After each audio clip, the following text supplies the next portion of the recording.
This special two-part edition of 48 Hours continues.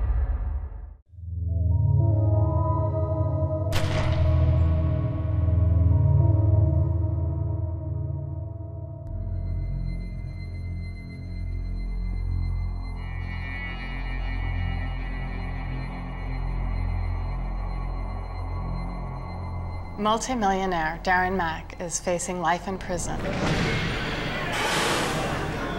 for the murder of his beautiful, sexy wife, Charla.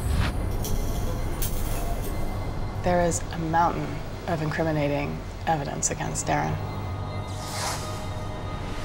Is this the end of the story?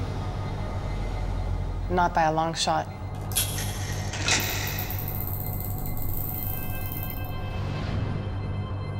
When a sniper opened fire on the morning of June 12th at 11:05 in downtown Reno,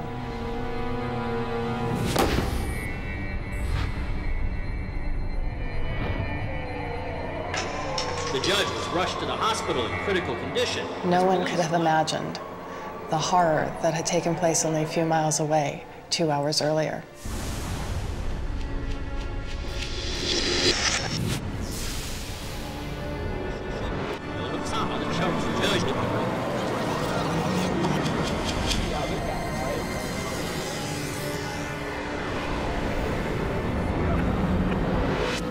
In an upscale condominium complex, a woman had been brutally stabbed to death in a garage. Nobody knew what was going on, and nobody had put the two events together. Nobody disputes that Charla was there that morning in Darren's garage to drop off her daughter.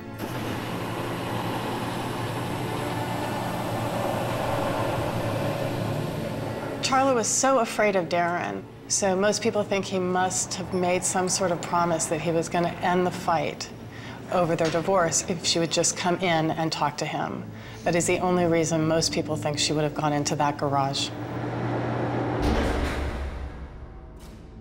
When I first heard that Charla had been killed, it was like somebody punched me in the chest. And you're thinking, it just happened, and maybe somehow if you can get to her and turn back time real fast, you can save her.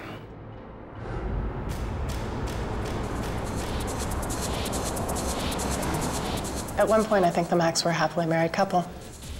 They did enjoy an alternative sort of lifestyle. They were swingers. They went to sex clubs and sex parties. They enjoyed swapping partners. They led a wild life, and by most accounts, they both enjoyed it. But there was absolutely no love in that garage that morning. There was bitter, bitter hate. She obviously died a very slow, painful, and tortured death. It was absolutely premeditated, and we know that from the note that was left. Well, ending the problem was eliminating her, was killing her. We've heard the official version about what happened that morning. Now we're going to hear Darren's story. It's time to take a stand. We're not going to take this anymore. Where do we draw the line? Darren's defense attorneys say that Charla was the aggressor. Charla attacked Darren. He was very scared of her. I was with him a couple of times when she called and threatened him. The Charla and Darren Mack story is far from over.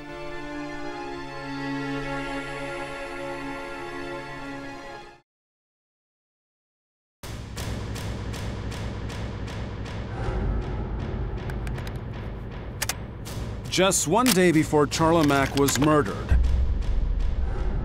and Judge Chuck Weller was shot by a sniper, Alicia Biddison was out target practicing with her new boyfriend. And so we all loaded up in the cars and drove out to a place where people routinely go shooting and did a little target practicing. She noticed he was a pretty good shot. How good of a marksman is he? Excellent. Excellent. His name, Darren Mack. They met online, though not on a dating website, but on a blog filled with scathing complaints about family court judge Chuck Weller. We both had unique experiences in the family court. Alicia had her own run-ins with Judge Weller. I received an email from Darren as well as many other people, and we began corresponding that way. What was it about Darren that attracted you? Probably first and foremost that he was respectful of me, because he valued my opinion. And then probably a close second to that was the fact that he's a family man. Especially being a single mom, you want to make sure that the person that you're dating is someone who has strong family values. Did you fall in love with him? I love him, and I do. Bring it home. They knew each other just 3 months before the family man was accused of murdering his wife, Charla. You're the person that was closest to him in the days leading up to the murder of Charla Mack. What was going through his mind? What was his mental state? I can't begin to assess what Darren Mack's mental state was. I can tell you that my experience with him was that of a normal relationship. Yes, he was frustrated. Alicia says that morning it never occurred to her that Darren could have been involved. Anything about Darren conveyed that there was anything being planned. A first responder told us a shot hit Judge Chuck Weller in the upper chest.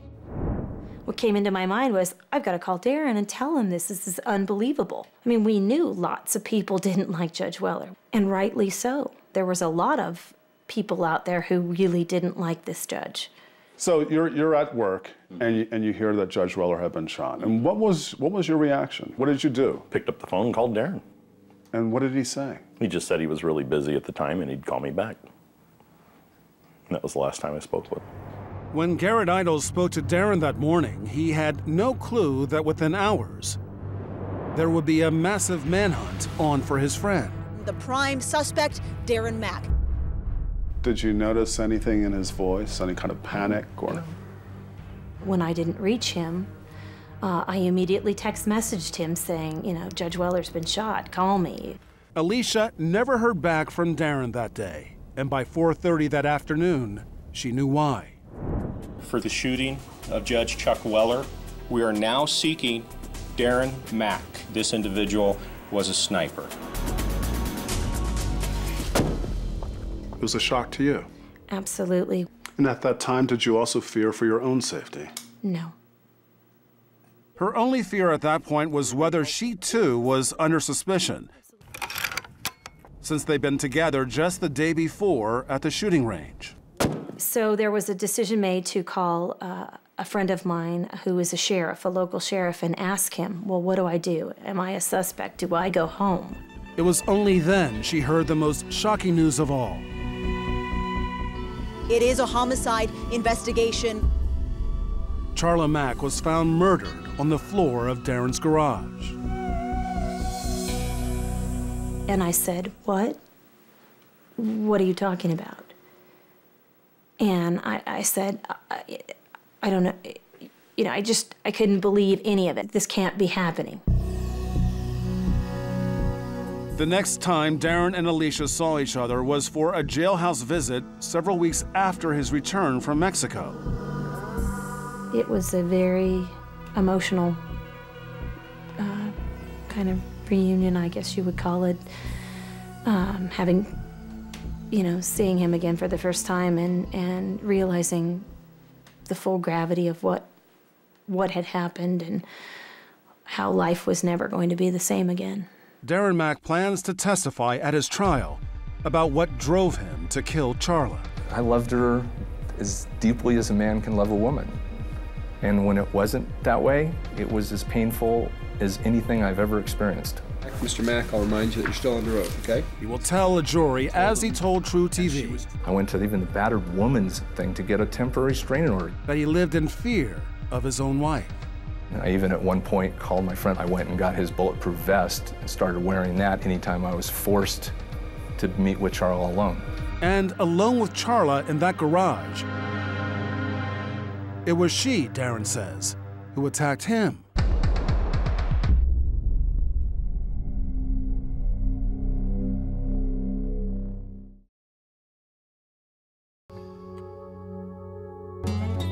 Since June of 2006, the murder of Charla Mack and the shooting of Judge Chuck Weller have been the talk of Reno. And we have another major story to get to now. The Darren Mack murder trial finally got started today. So when it came time for Darren Mack's trial more than a year later, the show went on the road to Las Vegas. As this trial begins, we're going to hear two versions of a terrible story, a terrible murder. Writer Amanda Robb followed the case for 48 hours. We're going to hear Darren's story, and we're going to hear the prosecutor's story. They're both going to be brutal, and they're both going to be ugly. There's nothing that unusual, unfortunately, about a domestic violence homicide. Prosecutor Robert Daskus opened for the state. Like a lot of couples, they grew apart, and 10 years after the marriage, Charla and the defendant decided to get a divorce. What made this case somewhat unusual was that Darren Mack also tried to kill a judge. Things became fairly contentious very early in the divorce proceedings before Judge Charles Weller.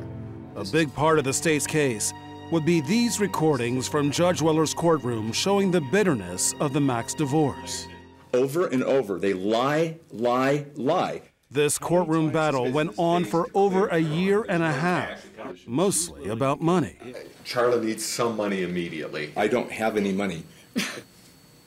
What do you want me to do? At one point, Judge Weller even threatened to throw Darren in jail when he violated a court order. My inclination now is to require you, sir, to give her $10,000 by Friday at 5 o'clock, or if you don't do that, to report to 911 Park Boulevard at that time for incarceration. Darren Mack is essentially, he's a spoiled brat. I mean, the kid was raised with a lot of money. He got everything he ever wanted, and now he found himself in family court. Things weren't going his way. He wasn't getting what he wanted, and he took matters into his own hands. Prosecutors believe the idea to kill Charla may have been planted a couple of weeks earlier when Darren sat for this cable access interview with a father's rights advocate.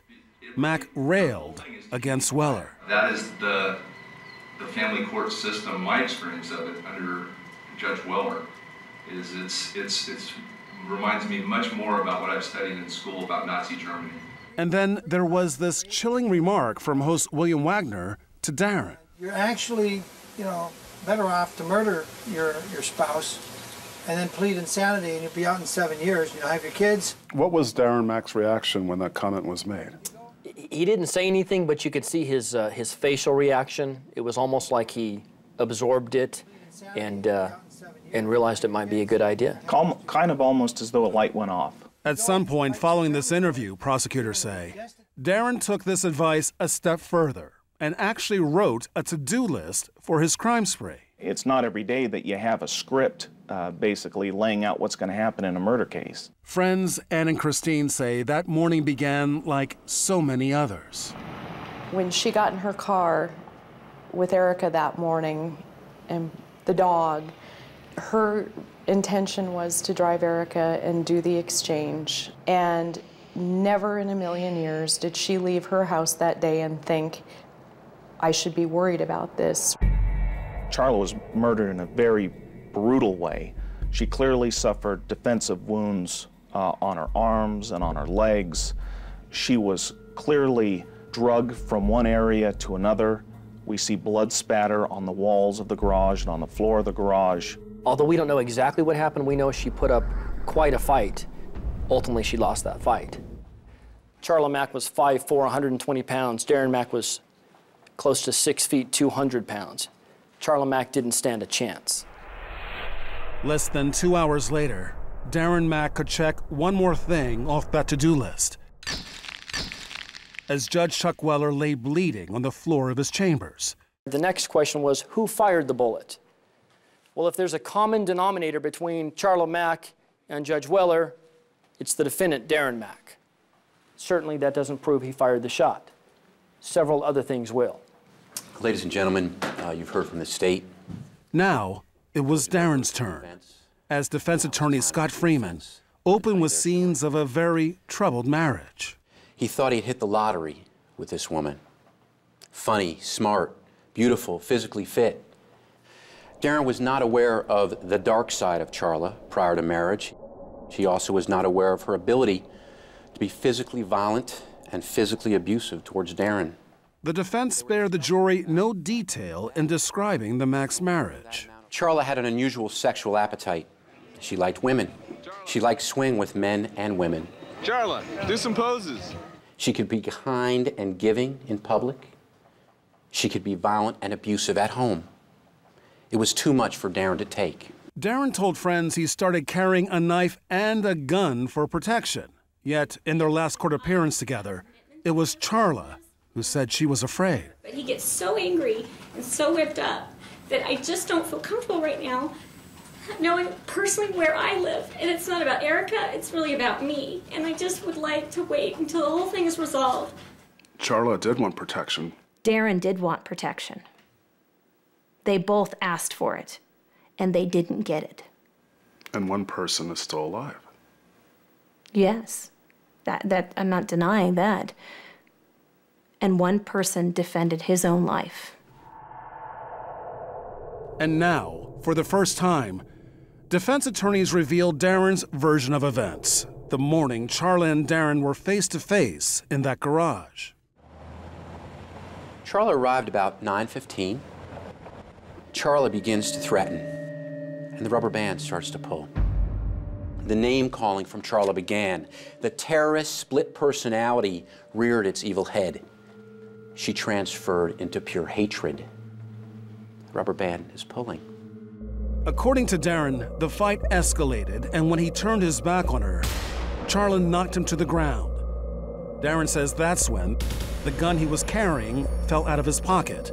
She was going to punch him on the left side of his face, but Darren gets up and pushes her back. Darren says as Charla stumbled backwards, she stepped on the gun.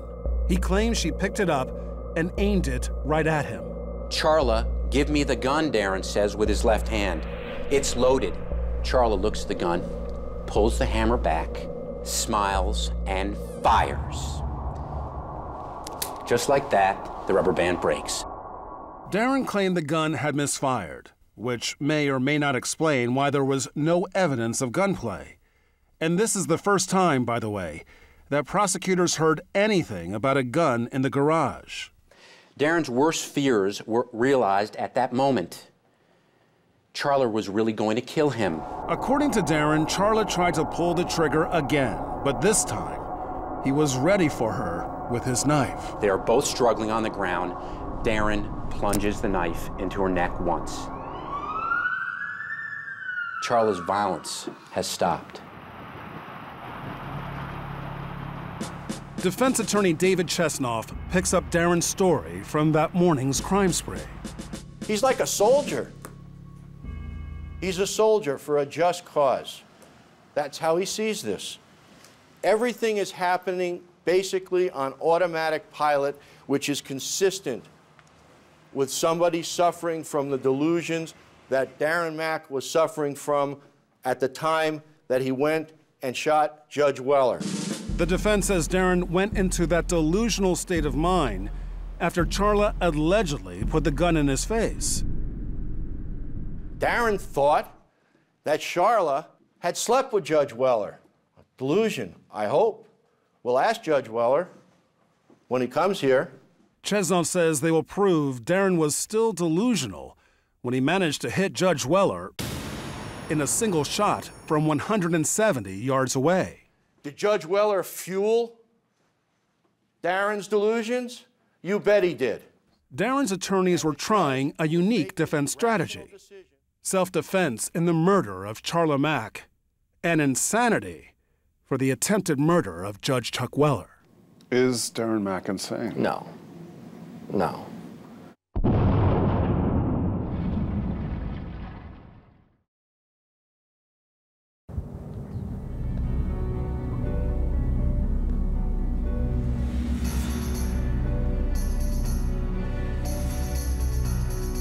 I think Judge Weller has a lot to do with what happened to Darren that day. I think Judge Weller should be up on the stand right next to Darren.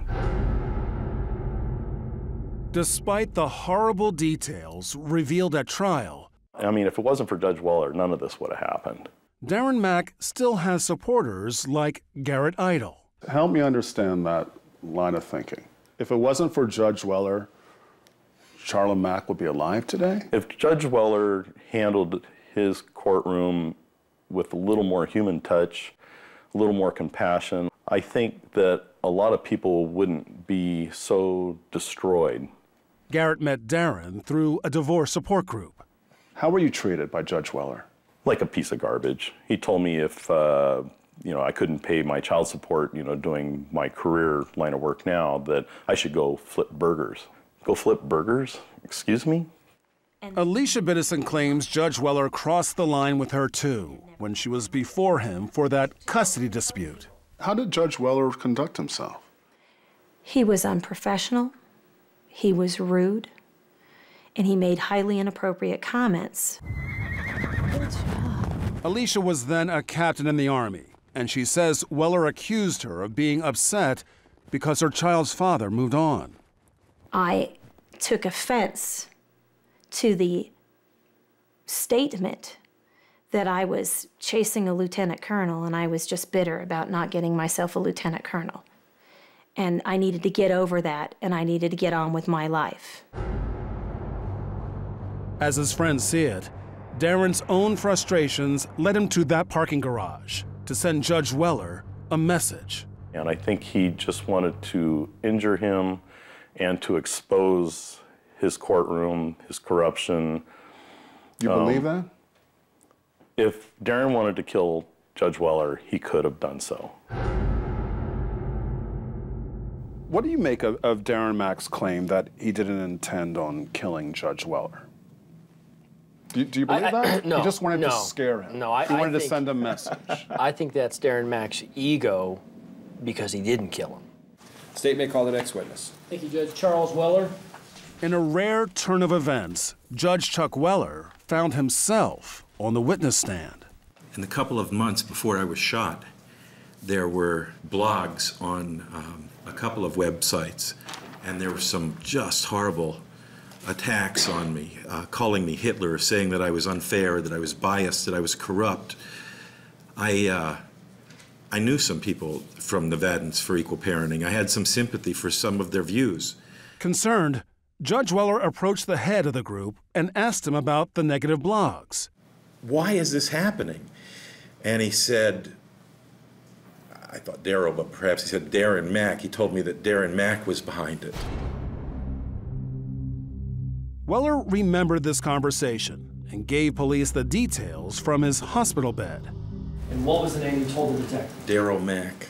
When you provided the name Darryl Mack, who were you thinking of? That man right there. Now, it's the defense's turn to cross-examine the judge, and they begin by questioning his knowledge of the divorce case. You would agree that you've become a lot more familiar with this particular divorce than you actually did when the divorce was occurring. Isn't that fair, Judge Weller? No. Well, you didn't know Mr. Mack's first name, and he'd been in front of you for over a year. Sir, because I didn't know his name doesn't mean that I was unfamiliar with the divorce. I was very familiar with the divorce. I'm diligent about my job, sir. I review the file before I go to court. Well, I think the defense recognized what they had to do to push his buttons. You treated Mr. Mack differently than you did other people who appeared before you, didn't you, Judge? No. And then the defense tried to show just how delusional Darren was. With this question, I do apologize, but I have an obligation to Mr. Mack to ask it. You hadn't been sleeping with Charla Mack, had you? No, sir. Okay, that would be crazy, right? Objection, Judge. There's no evidence to suggest there was any relationship between Judge Weller and Charla Mack. No. I've never had my reputation attacked the way that you're attacking it, sir. It's unfair and it's unwarranted. Well, hold on now. Your Honor, I'm going to make a motion. I'm going to make a motion, Your Honor. I'm going to strike it. Ladies and gentlemen, you'll disregard that statement. Judge Weller, you know better than that. This isn't a forum for that. I'm sorry, Ask sir. another question. This case shouldn't have turned into family court proceedings involving Judge Weller and other cases. This was about Judge Weller being shot as he stood defenseless in his chambers. Did you think Chuck Weller was fair? Yes. To Darren Mack? Without question. And I don't think you just have to take our word for it. I mean, if you watch the videos yourself, particularly the last time those two are in court. Mr. and Mrs. Mack, I'm sorry that I'm going to have to rule in this case. I've said over and over today, and I mean it, that this is a terrible thing. I can only pick one side or the other, and one of you has to lose. But Garrett Idle says the tapes don't tell the whole story. And unless you've been through it, you cannot truly appreciate how it can drive someone to the edge. Looking at the whole system from outside in, it almost makes sense. Almost. How? Well, why should one person have to just completely be bankrupt by a court decision and, have to spend all their assets on their ex? It doesn't seem right. So it makes more sense to kill your spouse? No, I'm not saying that, but if you're looking for it almost makes sense. It almost makes sense. I mean, looking from the outside in, it almost makes sense. Garrett. I'm not advocating murder. No, I'm not. But you're telling me that almost makes sense to you. If you look at the system, sure. But even his #1 supporter concedes Darren's approach was probably not the best way to bring attention to their cause. What do you think this case has done to your efforts for judicial reform? Well, it did create a huge speed bump.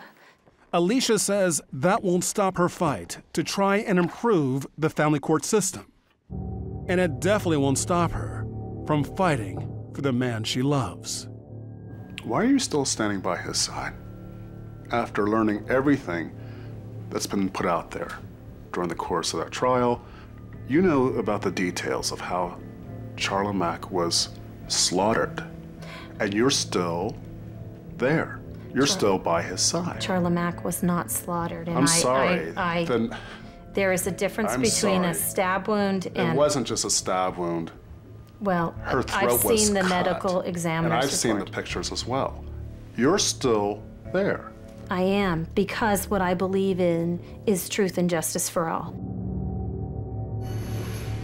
None of that changes the fact that this man brutally killed the mother of his child.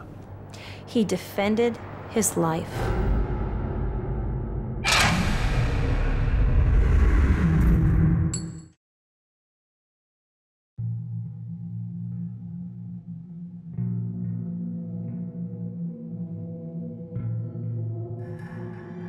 Smile, honey. It's been 16 months since Darren Mack killed his wife, Charla. All I can see in my mind is how my daughter was slaughtered like an animal. And she was the mother of his children. 16 long months that Darren says he spent anxiously waiting to tell his side of the story. I did everything I could so that day wouldn't happen. Now the fun begins in our minds. Now we get to hear Darren Mack hit the stand and try to sell his story. State of Nevada versus Darren Mack. Record will reflect the presence of Mr. Mack. His family and friends gathered for the first day of the defense's case.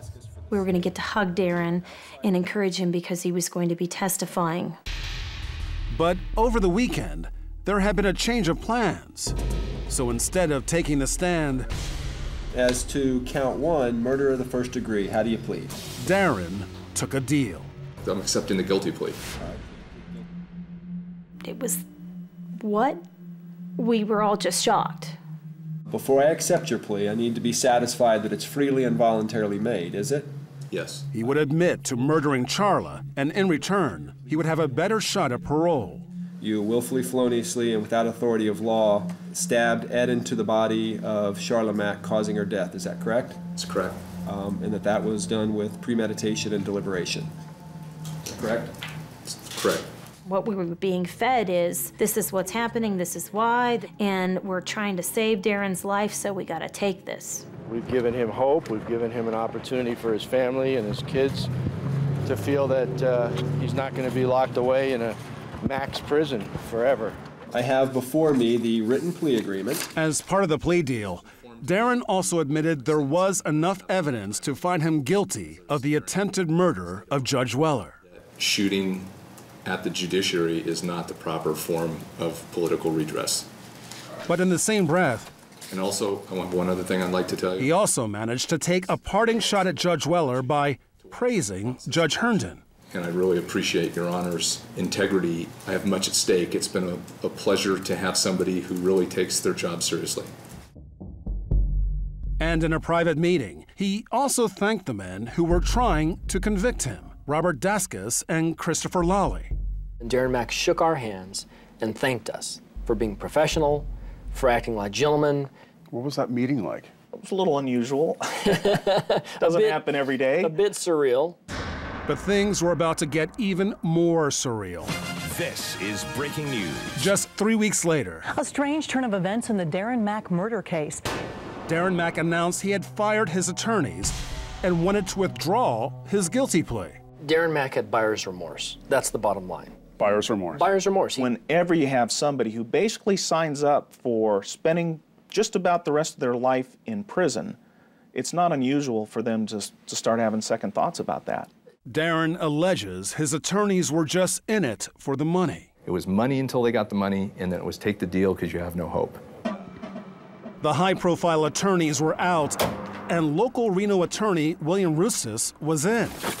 His first order of business was to try and get Darren a whole new trial. I think it's been one of the greatest injustices that I have ever seen in the criminal justice system, and I've been doing it for 17 years. Rustis claims his old attorneys, Chesnoff and Freeman, had coerced Darren into pleading guilty, and that Darren had agreed because he was confused, sleep-deprived, and dehydrated. It's time set for a hearing on the motion to withdraw plea. So 2 months later, Judge Herndon hauled everyone back into a Reno courtroom to hear arguments for a new trial. And this time, the star witnesses were Darren's former attorneys.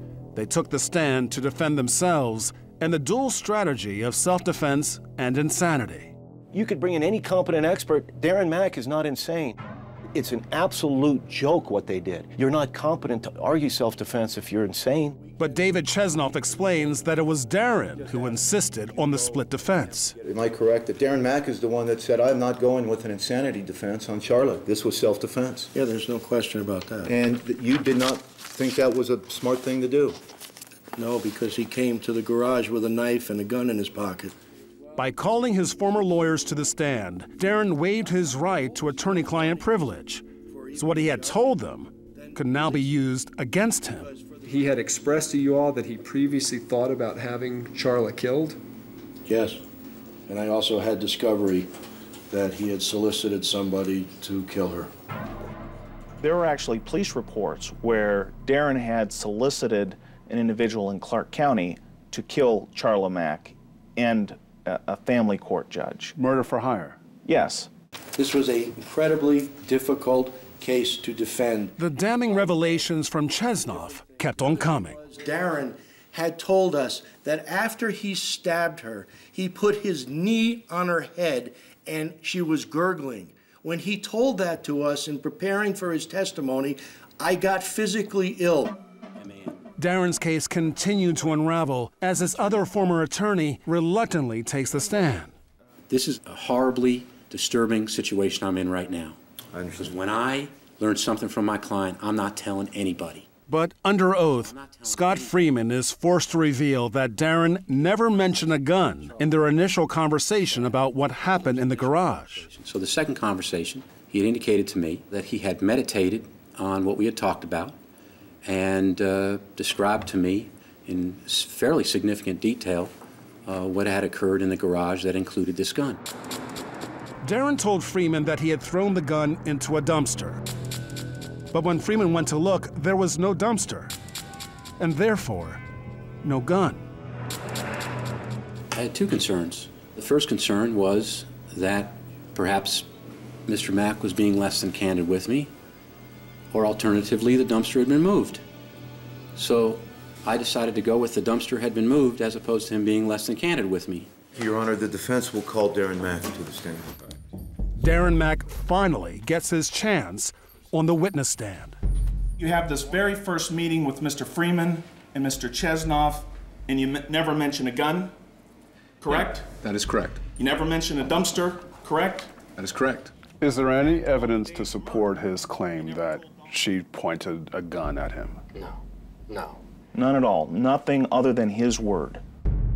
Darren insists he acted in self-defense and was coerced and confused when he took the murder rap.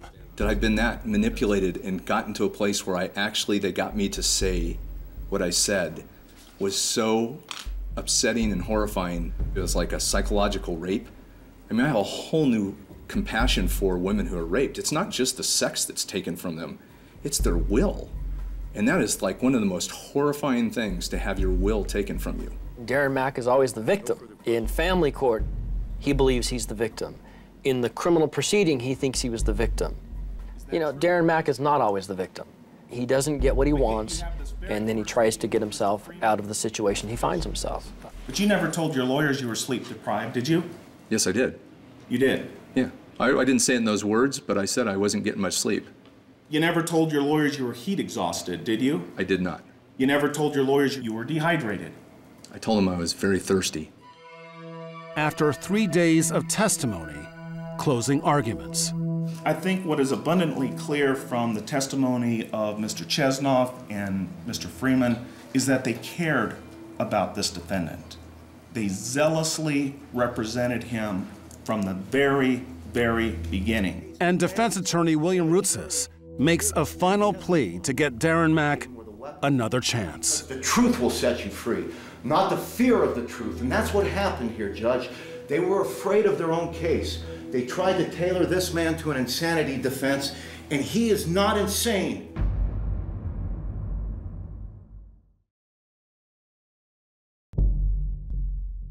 Darren is a spoiled brat. Darren is the most selfish person I think I have ever come across in my years of reporting. Even from behind bars, Darren Mack is still trying to get his way. There was his guilty plea, his attempt to withdraw the guilty plea, and the firings of his own attorneys. Is the circus over? The circus is closing down. Now, it's out of Darren's hands, and up to the judge to decide if he gets a new trial. The defendant wants a do-over. I don't think that's fair, I don't think that's just, and I don't think that's right. The motion to withdraw the plea is going to be denied. It's over for Darren Mack. He now has to face the consequences for his crimes.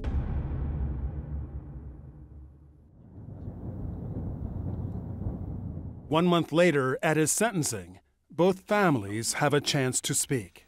Nobody here has any clue how it feels to know that your father is innocent, but have to look at through glass and talk to him on a phone. Darren's son from his previous marriage begs the judge for leniency. I love him with all my heart, and he loves me. And I cannot imagine going the rest of my life without my dad, my mentor, and my best buddy. I love you, Dad. Then Charla's family has their turn. Charla Mack was my sister. I thank the court for the opportunity to offer a statement as a victim of the murder of Charla Marie Samsel. I use her birth name because she should no longer be associated with the name Mack. Let him never again breathe the air of a free man. Let him forever remain caged until the day he dies. May he die in prison. I was one of those lucky mothers to be best friends with my daughter. When the phone rings, I realize it will never again be Charla. Now an indulgent, cowardly man has interrupted our path of growth. This man who thought he knew a better plan, who decided to play God. Darren is also given one last opportunity to speak, and he does, for 3 hours, still insisting he acted in self-defense. What happened is after she was trying to kill me, we both went to the ground. She then got stabbed. Now you gotta understand the state of mind that she's just pulled the trigger on me once. We're in a fight for her life. She's trying to pull the trigger again. I just stabbed her, and it was an instinct. I came up, she still had the gun in her hand. I put my knee on her head. And that's the truth. I would have never choreographed the whole damn day. And at one point, he even has the audacity to suggest that he is the one suffering. But the thing a lot of people don't recognize is I lost a wife too. And even though that this happened, I still loved Charla. I just couldn't live with her and I was afraid of her. I don't even know that there's no words. Okay, Dan. I just wish that that day had never occurred.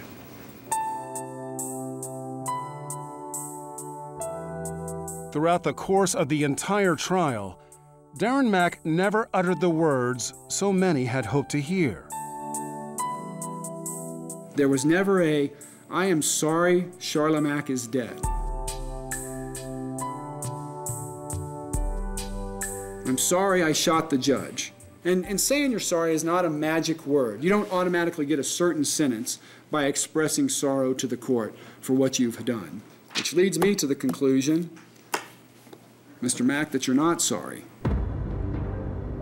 Judge Herndon sentenced Darren Mack to life in prison. And Mr. Mack, your sentence needs to speak to you for your actions and leave no room for error. To the people of this community and this state.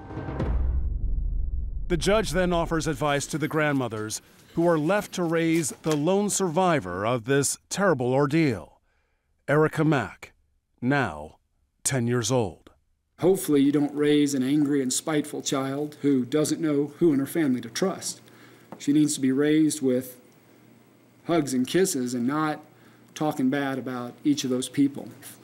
A child without her mother and now without her father for a great many years is going to need a whole lot from both sides of the aisle. And before Darren is taken away, there is one more voice. And there was a song that she wanted to sing to Darren. Charla Mack's. This is a song she recorded after they split. It's played for the entire courtroom. So you think you've got it figured out? Smile, honey. What a woman desires most. The house, the car, the ring, the bank account. It's Christmas morning. Sense of security you ain't even close. Don't lie to me. Do right by me. Stand beside me when you're feeling weak. Think about your woman and think again. Oh my God. And be a man.